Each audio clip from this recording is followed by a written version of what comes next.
Hello friends, welcome. पिछले video में मैंने बताया था कि जावास्क्रिप्ट को कैसे लिखना है इंटरनल और एक्सटर्नल तरीके से। इस वीडियो में मैं जावास्क्रिप्ट का सिंटैक्स कवर करने वाला हूँ। इसमें मैं identifiers, case sensitivity, comments, statement and expression को बताऊँगा। तो चलिए वीडियो को स्टार्ट करते हैं। तो इससे पहले मैं आपको बताता हूँ सिंटैक्स क्या होता है। सिंटैक्स बेसिकली किसी भी कोड को लिखने का एक रूल होता है। जैसे कि हम जावास्क्रिप्ट को सिंटैक्स टैग के अंदर ही लिखेंगे, अगर उसके बाहर लिखेंगे तो हमें एरर शो हो जाएगा। तो आप कहेंगे कि हमने एक्सटर्नल फाइल में सिंटैक्स टैग का यूज़ नहीं किया था। तो भले हमने वहाँ यूज़ नहीं किया था, लेकिन जब हम उसको HTML के अंदर इंक्लूड करते हैं तो स्क्रिप्ट टैग के अंदर ही उसे लिखते हैं, तो वो अल्टरनेटली वो स्क्रिप्ट के अंदर ही लिखाएगा। तो उसी तरह इसके कुछ और सिंटैक्स हैं, उसको हम वन बाय वन कवर करेंगे। तो पहला है आइडेंटिफायर्स। आइडेंटिफायर्स क्या होता है? जब हम किसी वेरिएबल, फंक्शन या फिर क्लास को जो नाम देते हैं उसे ही आइडेंटिफायर्स कहते हैं। क्योंकि जब हम मान लो किसी का नाम किसी वेरिएबल में स्टोर करेंगे तो उसके लिए हम नेम वेरिएबल यूज़ करेंगे, तो उसे ही आइडेंटिफायर कहते हैं। अब मान लो ऐड करने का फंक्शन बनाना है तो उसे हम ऐड नाम का फंक्शन देंगे और उसके अंदर ऐड करने का कोड लिखेंगे, तो उससे आइडेंटिफाई होगा कि ये ऐड है और ये ऐड करने का फंक्शन है। तो चलिए मैं इसको कोड करके बताता हूँ कि इसको कैसे समझेंगे। ये पिछली वीडियो का ही कोड है, इसके अंदर ही मैं कंटिन्यू करूँगा। इसमें मैंने एक्सटर्नल फाइल का भी यूज किया था, तो मैं एक्सटर्नल फाइल में नहीं, किसी इंटरनल फाइल में लिखूँगा जो कि बॉडी टाइप में है। तो चलिए मैं बताता हूँ। मान लो किसी का नाम लिखना है तो उसके लिए हम var name equals to double quotes के अंदर, मान लो मैं अपने चैनल का नाम ही लिखता हूँ, टेक इन निज़ाम। इसके बाद मैं यहाँ सेमी कोलन दे दिया। अब मैंने इस वेरिएबल में नेम स्टोर कर दिया, तो ये इसका आइडेंटिफायर हो गया। अब जब हमें इसका नाम प्रिंट करना होगा तो हम इस नेम वेरिएबल को यूज़ करके इसे प्रिंट कर सकते हैं, तो इसे ही आइडेंटिफायर कहते हैं। चलिए मैं इसको प्रिंट करके दिखाता हूँ। तो मैं डॉक्यूमेंट में ही प्रिंट करूँगा,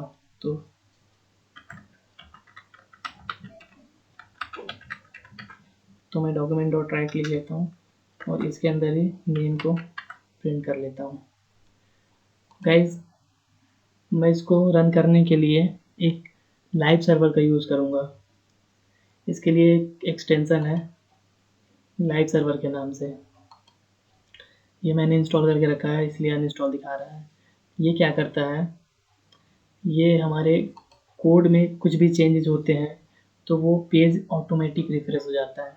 तो ये यूज़फुल है, आप चाहें तो इसको यूज़ कर सकते हैं। अगर नहीं चाहते तो आप जब पेज में जाएंगे उसमें रिफ्रेश करेंगे तो वो कोड रीलोड हो जाएगा। तो मैं इसी लाइव सर्वर का यूज़ करूँगा। तो इसके लिए क्या करूँगा, मैं यहाँ पे index.html फाइल पे जाके राइट क्लिक करूँगा तो ये पहला ऑप्शन देगा ओपन विथ लाइव सर्वर। मैं इस पर क्लिक करूँगा तो ये ओपन कर देगा। ये देखिए ओपन हो गया। ये हेलो वर्ल्ड टेक इन निज़ाम, ये एक लाइन में इसलिए दिख रहा है क्योंकि हमने यहाँ पे ब्रेक टैग का यूज़ नहीं किया। तो हम इसके अंदर ब्रेक टैग यूज़ कर लेते हैं, तो ये हमारा नाम नीचे प्रिंट हो जाएगा। चलिए देखते हैं, ये देखिए नीचे प्रिंट हो गया। तो ये होता है आइडेंटिफायर। इसी तरह आप किसी फंक्शन को नाम देना चाहते हैं तो उसे नाम देंगे तो वो आइडेंटिफायर कहलाएगा। और आइडेंटिफायर लिखने के कुछ रूल्स होते हैं, जैसे कि आप किसी वेरिएबल में नेम को लिखना चाहते हैं तो आप सिर्फ कैरेक्टर वर्ड का यूज़ करेंगे। उसके बाद आप अगर कोई नंबर यूज़ करना चाहते हैं तो कैरेक्टर को लिखने के बाद उसमें नंबर ऐड करेंगे। आप पहले नंबर उसके बाद कैरेक्टर नहीं लिख सकते, ये आपको एरर दे देगा। जैसे कि मान लो मैं यहाँ लिखता हूँ where वन नेम, आप ऐसे नहीं लिख सकते। यहाँ देखिए जिसे अंडरलाइन दिखा रहा मतलब ये एरर है। अगर आप चाहें तो इसके बाद जितने भी नंबर चाहें उतने ऐड कर सकते हैं, जैसे 1 2 3 जितना भी लिखना उतना लिख सकते हैं। मैं आपको दिखाता हूँ नेम टू, इसके अंदर वापस से मैं कुछ लिख देता हूँ, जैसे जावास्क्रिप्ट लिख देता हूँ और इसको वापस से डॉक्यूमेंट में प्रिंट कर देता हूँ।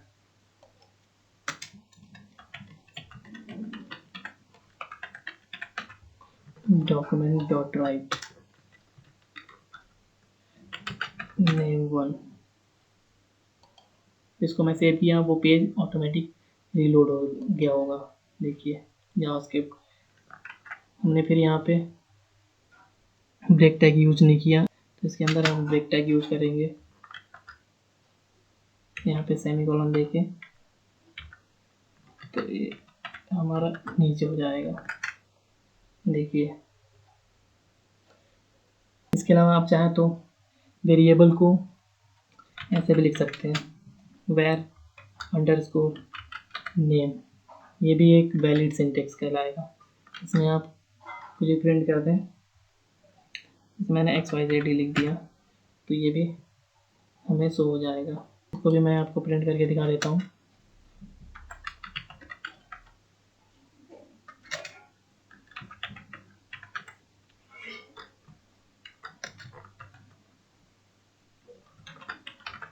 अंडरस्कोर नेम, XYZ ये आ गया। तो ये हुआ आइडेंटिफायर्स। अब देखते हैं केस सेंसिटिविटी क्या होता है। जावास्क्रिप्ट एक केस सेंसिटिव प्रोग्रामिंग लैंग्वेज है। केस सेंसिटिव क्या होता है, जैसे कि हमने कोड में चलते हैं, जैसे कि हमने ये वेरिएबल का नाम स्मॉल लेटर में लिखा तो इसे हम स्मॉल लेटर से मतलब ये जैसा हमने लिखा वैसा ही यूज करेंगे। अगर हम इसमें कोई भी चेंजेस करते हैं तो ये अलग वेरिएबल कहलाएगा। अगर हमने इसको डिफाइन नहीं किया तो ये अनडिफाइन कहलाएगा, यानी इसको हमने डिफाइन ही नहीं किया। और केस सेंसिटिव में आप मतलब आप चाहें तो इसे पूरा कैपिटल लिख सकते हैं या फिर पूरा स्मॉल, या फिर आप चाहें तो एक कैपिटल बाकी स्मॉल, मतलब कि आप जैसा डिफाइन करेंगे वैसा ही यूज करेंगे, तो ये वैलिड सिंटेक्स कहलाएगा। जनरली हम कैमल केस का यूज करते हैं। कैमल केस क्या होता है, अगर मान लो दो वर्ड है तो पहला स्मॉल और दूसरे वर्ड का पहला लेटर कैपिटल में, जैसे मान लो यहाँ मैं लिखता हूँ माय नेम, तो my small and second capital letter से, एंड देन इसको एज इट इज प्रिंट करते हैं।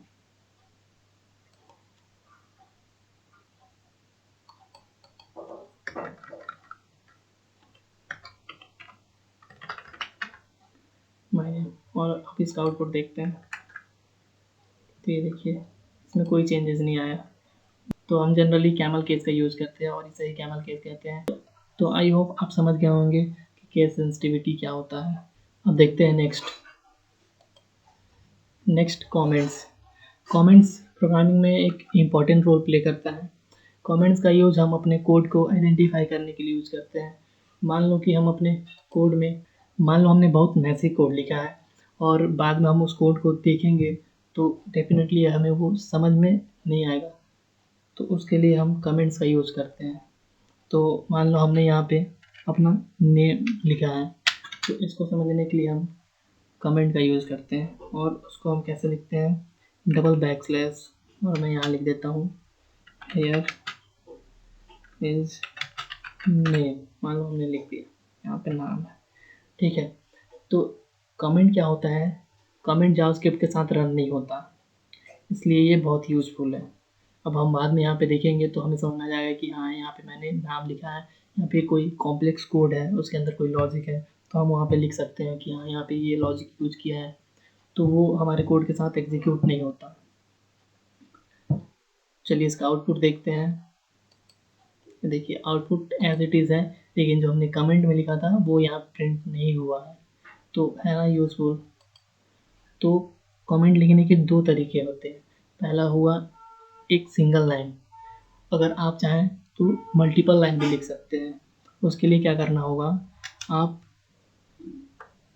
Forward slash asterisk and then आप जितना चाहें उतना बड़ा स्पेस लें एंड देन फिर एस्ट्रिक फॉरवर्ड स्लैश, और अब इसके बीच में आप जितने भी कोड लिखेंगे वो एज अ कमेंट ट्रीट होगा।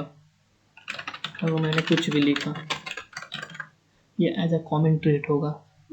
इसका आउटपुट देखते हैं। यहाँ देखो कोड में कोई एरर नहीं आया, है ना यूजफुल।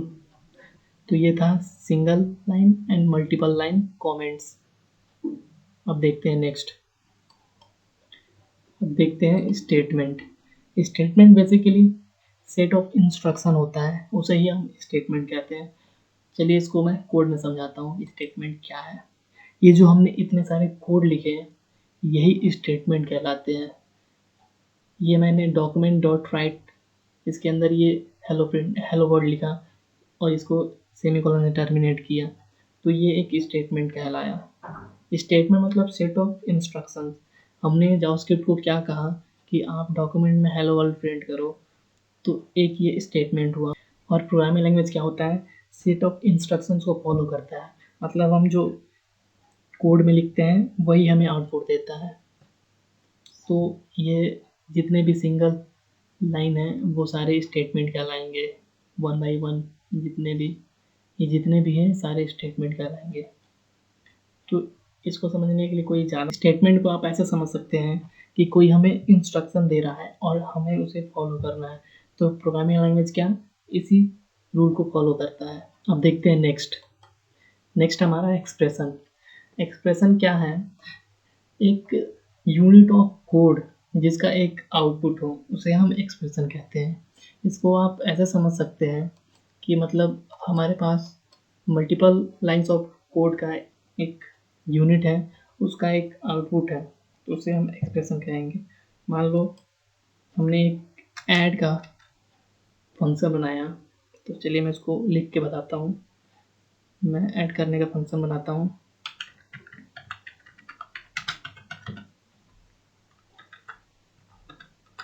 ऐड फंक्शन कैसे लिखते हैं, उसे कैसे कॉल करते हैं मैं आपको बाद में बताऊंगा। यहाँ पे सिर्फ एक्सप्रेशन को समझने के लिए मैं इसको लिख रहा हूँ। यहाँ पे मैं दो वेरिएबल लूँगा, उसको ऐड करूँगा। अगर ए इक्वल्स टू 5 ले लेता हूँ, अगर बी इक्वल्स टू 5 लेता हूँ, सिंपल। और एक तीसरा वेरिएबल लेते हैं जिसमें ये दोनों को ऐड करना पड़ेगा।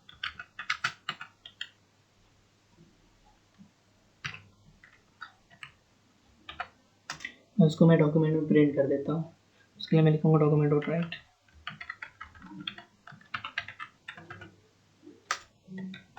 इसमें सी को प्रिंट कर देंगे और इसके बाद इस फंक्शन को कॉल करने के लिए हमें इसे कॉल करना पड़ेगा। इसको मतलब इस फंक्शन को प्रिंट करने के लिए हमें इसे कॉल करना पड़ेगा।